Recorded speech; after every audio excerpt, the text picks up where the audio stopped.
Edward Henry Harry Greb, born June 6, 1894, was an American professional boxer, nicknamed the Pittsburgh Windmill.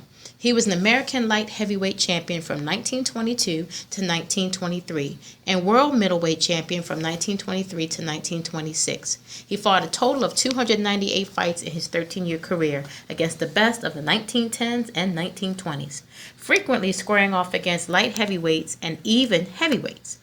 Widely considered one of the best fighters of all time, Greb was named the seventh greatest fighter of the past 80 years by the Ring magazine, the fifth greatest fighter of all time by historian Bert Sugar, and ranked as the number one middleweight and the number two pound-for-pound fighter of all time by the International Boxing Research Organization. Statistical boxing website BoxRec lists Greb as the number three ranked middleweight of all time and the eighth greatest pound-for-pound fighter ever.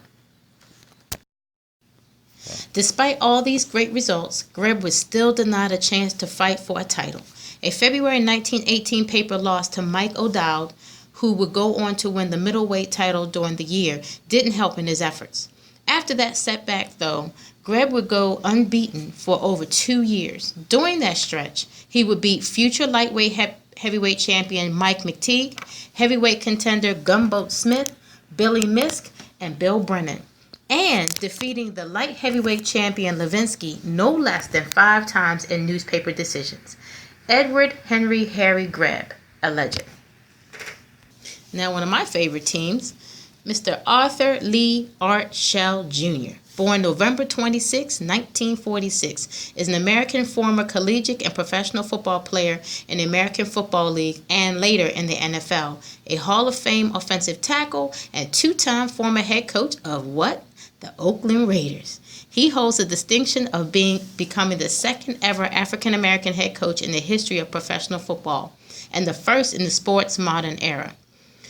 Through Al Davis, Shell is a member of the Sid Gilman coaching tree. A coach of the Raiders at the time located in Los Angeles, Shell compiled a record of 54 wins, 38 losses, and was named AFC Coach of the Year in 1990. When the Raiders won the AFC West Division with a 12-4 record and advanced to the AFC Championship game in the playoffs, becoming the first African American coach to lead the team to the conference championship game.